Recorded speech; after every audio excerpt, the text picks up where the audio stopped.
My mother's suitcase wheels made a sound like bones cracking against our wooden floor. I watched her reflection in the hallway mirror as she checked her lipstick one last time, and something cold spread through my chest. Not sadness, but the strange numbness you feel right before you understand that everything is about to change. Here.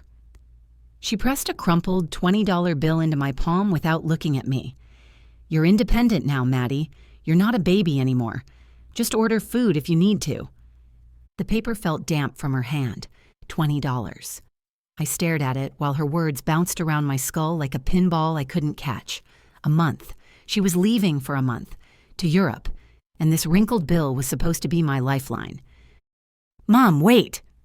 But she was already pulling her carry-on toward the door, her heels clicking a rhythm that sounded like, goodbye, goodbye, goodbye. She blew a kiss in my general direction, the kind you throw at a crowd, not your own kid. Love you, sweetie. Be good. The door closed, the taxi honked, and I stood there holding $20 like it was a dead thing, my ears ringing with a silence so loud it felt like screaming. My name is Madison. I'm 11 years old and I'm about to become a ghost in my own house. This is the story of how I made my parents see me for the first time, by making sure they could never unsee what they'd done. The first disaster hit about 10 minutes after the taxi disappeared. Mom had tossed a shiny emergency credit card on the kitchen counter like it was some kind of magic wand. One problem, it wasn't activated. No PIN. I found that out standing in the doorway with my phone, watching every food delivery app reject the card over and over until my screen looked like a crime scene of red error messages. So it was just me, a dead card, and Andrew Jackson's crumpled face. Day one, I turned it into a game. I sliced bread thin enough to see through, spread peanut butter like I was rationing for a war, and told myself this was practice for being a survivor, like those shows where people eat bugs in the wilderness, except my wilderness had working plumbing and a TV that still got Netflix. By day 3, the game stopped being fun. The pantry looked like a before photo in one of those sad commercials about hungry kids, except I was the hungry kid. A couple of cans I couldn't figure out how to open without slicing my hand, a box of cereal that was mostly dust, a jar of pickles I hated. My stomach growled so loud I actually looked around to see if someone else was there. Nobody was. I opened my notebook and wrote evidence across the top of a blank page. Under it, left alone at 11, $20, no food plan, no check-ins, credit card doesn't work. I didn't know what I'd do with it yet, but writing it down made something shift inside me, like a gear clicking into place. If they thought I was old enough to survive alone, then I was old enough to remember everything, to record everything, to build a case. I grabbed my phone and hit record. Day 3, I said to the camera. My voice came out smaller than I expected. I'm still alone. The card doesn't work. I ate the last real food yesterday. I swallowed hard. If you're seeing this, it means someone finally asked what happened to me. I saved the clip and locked my phone, my heart slamming against my ribs. Part of me hoped nobody would ever see it.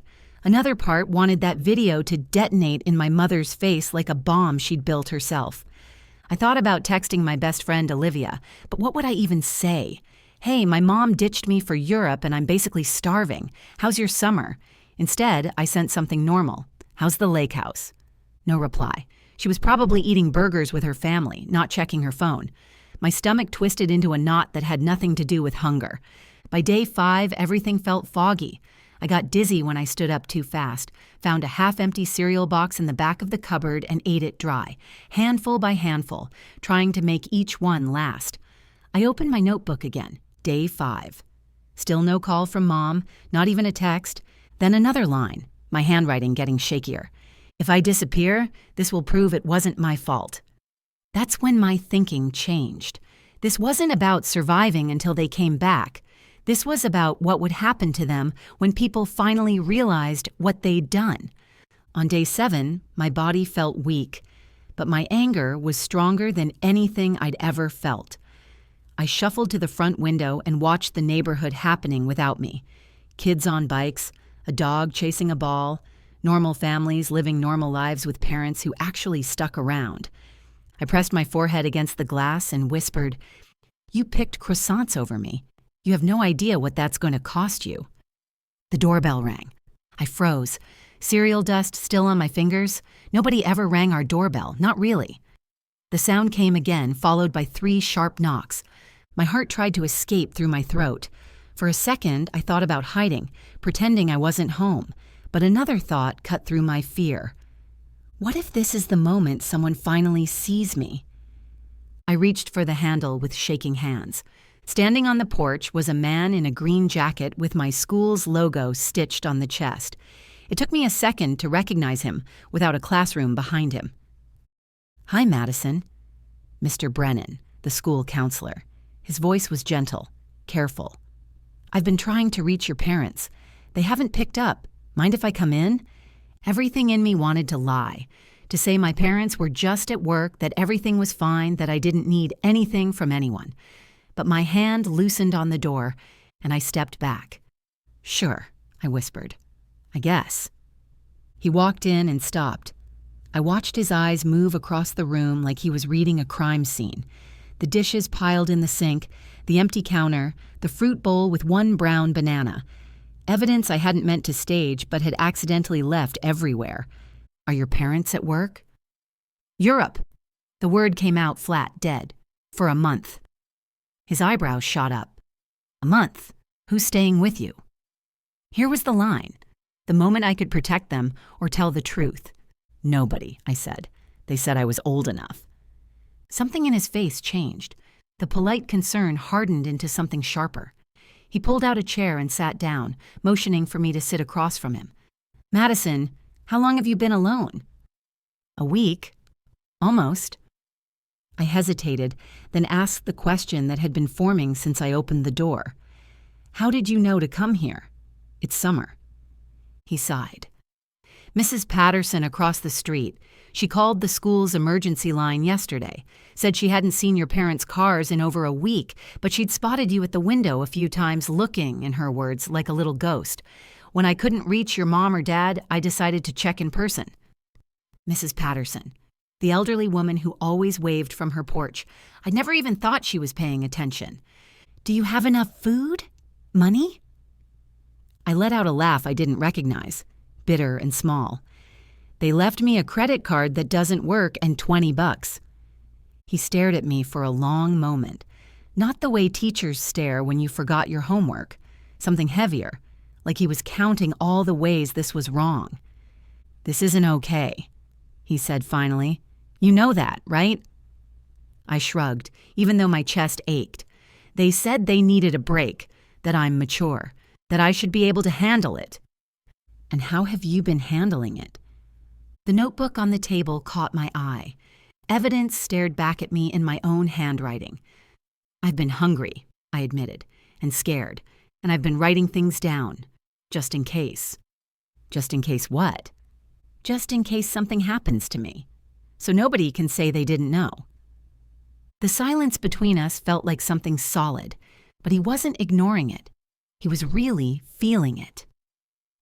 "Madison," he said, leaning forward, "leaving an 11-year-old alone for a week, for a month, with almost no food and no supervision isn't just irresponsible. It's dangerous. It's neglect. There are laws about this. Neglect. Laws. Words that belonged in TV dramas, not my kitchen." "What happens if someone finds out?" My voice came out small.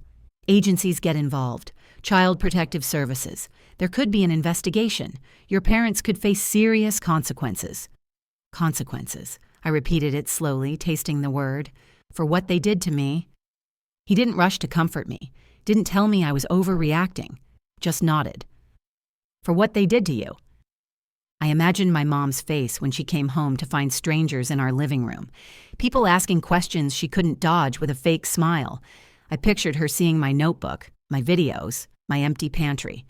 "Do you want help, Madison?" Mr. Brennan asked quietly. "Real help, the kind that makes sure this never happens again."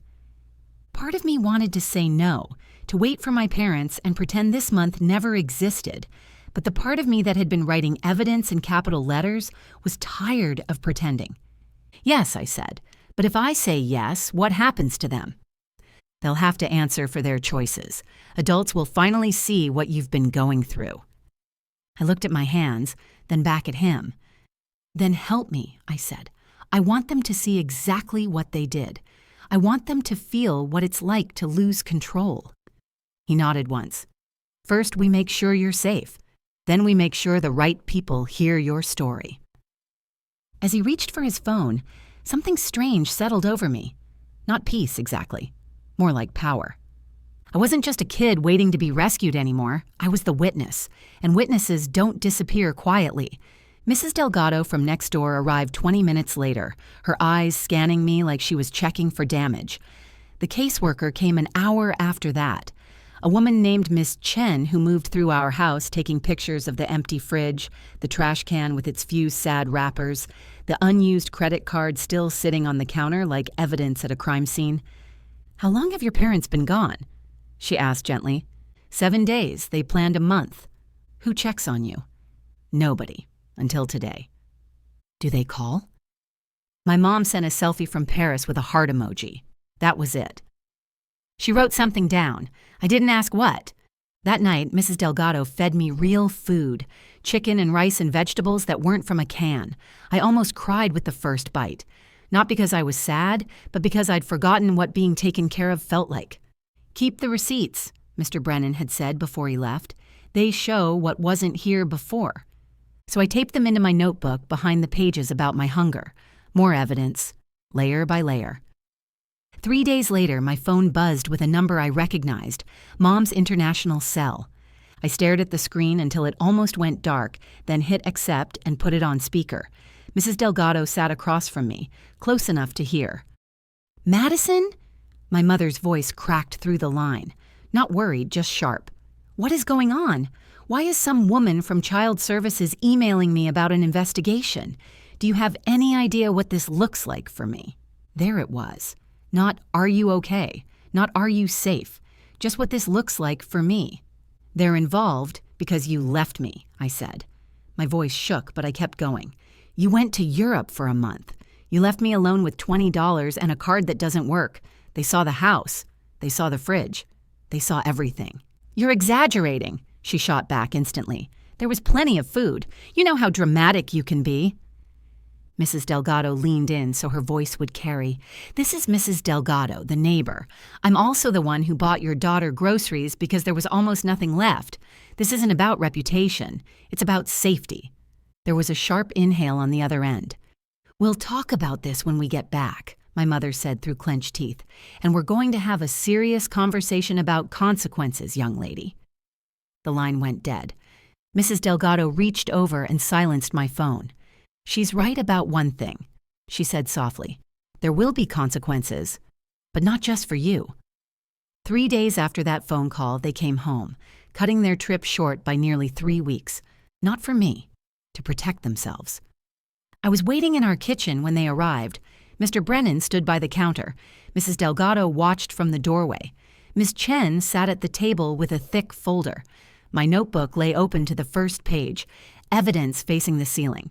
My phone glowed with a paused video, my own exhausted face from day 3. The front door swung open. My mother walked in first, dragging her suitcase, still wearing sunglasses pushed up on her head like the airport was a fashion show. Dad followed, juggling bags, talking about something on his phone. They both stopped when they saw us. "What is this?" Mom demanded, dropping her suitcase handle. "What are all of you doing in my kitchen?" Ms. Chen stood calmly. "Mrs. Turner, Mr. Turner, please have a seat. We need to discuss the situation regarding your daughter." Mom didn't sit. She stared at me, eyes hard as stone. "Madison, what did you tell them?" The old instinct kicked in, the one that made me want to shrink, apologize, twist the story to make her less angry. But then I saw the video on my phone, that smaller, exhausted version of me. "I told them what happened," I said. "I told them the truth." Dad tried to smooth it over, set his bags down, forced a laugh. "There's clearly been a misunderstanding. We left her with food, money, a credit card. She's very mature for 11. Kids today are more capable than." Ms. Chen placed a printed sheet on the table. "This is the activation record for your credit card. It was never set up with a PIN. It was declined multiple times." She tapped another page. These are photos of your refrigerator and pantry 1 week into your trip. The amount of food was not sufficient for an unsupervised minor. Expired food doesn't mean she was starving, Mom snapped. We checked in. Another page slid forward. These are your call and message logs. 1 photo from the airport, 1 selfie from Paris. No direct check-ins asking if she'd eaten, if she was safe, if anyone was staying with her. Dad's face went pale.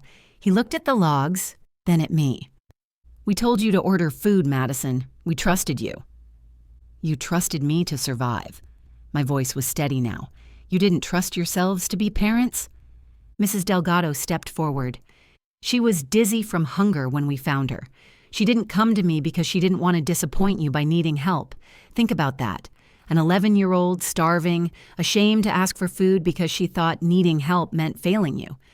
Mom looked between all of us, her jaw tight. This is being blown way out of proportion. Maybe she was a little dramatic with her notes. She likes to write. Miss Chen glanced at me. Madison, do you want to show them what you recorded? My hands trembled as I reached for my phone.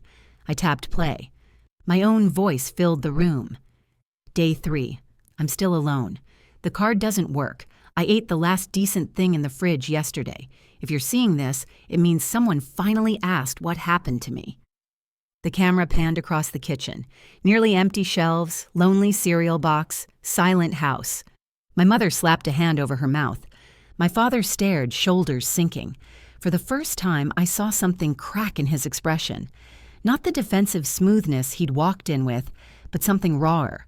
His hand trembled as he reached for the back of a chair. No, Mom whispered, stepping back. No, this can't be happening. But it was, and this time, she couldn't scroll past it. Ms. Chen folded her hands. Based on our investigation, school reports, neighbor testimony, and Madison's documentation, leaving her unsupervised under these conditions qualifies as neglect under state law. Effective immediately, there will be an emergency order in place. Madison will not return to unsupervised care until a full hearing is conducted. Mom shook her head violently. You can't take my child from me over a misunderstanding. We just needed a break. Do you know how hard we work? I stepped forward and looked her directly in the eyes.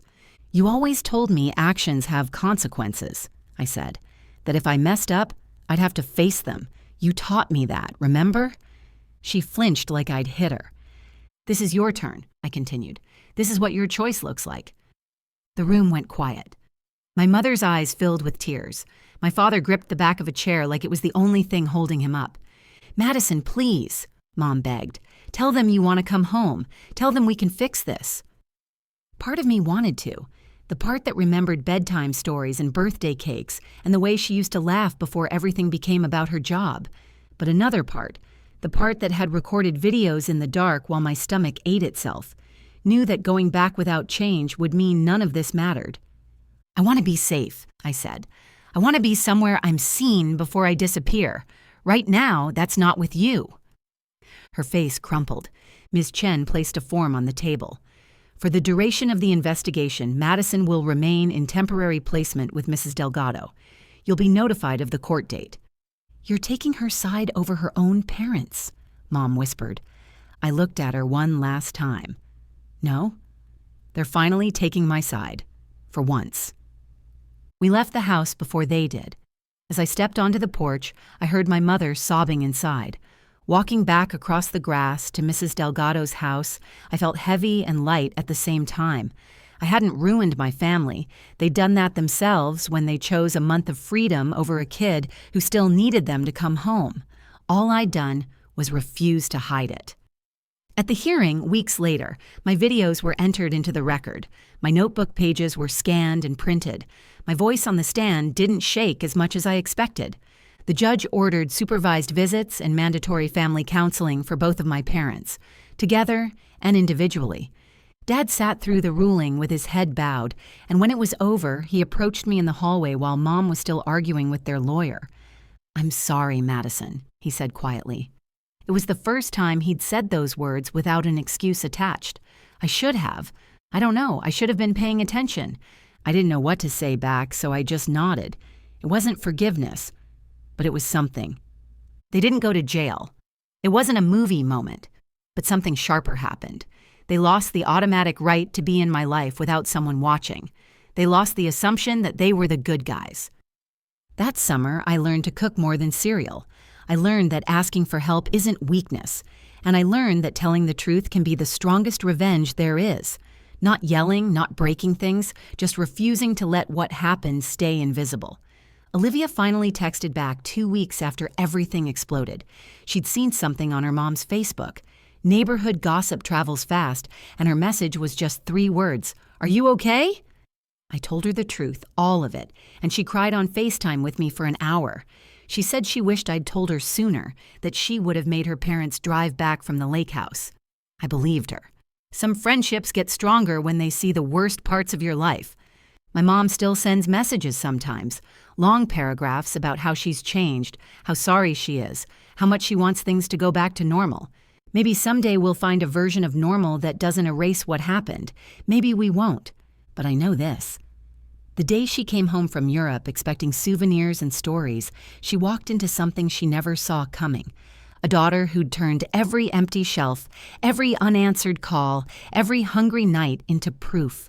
A room full of adults who finally listened, a truth she couldn't out-talk or out-smile.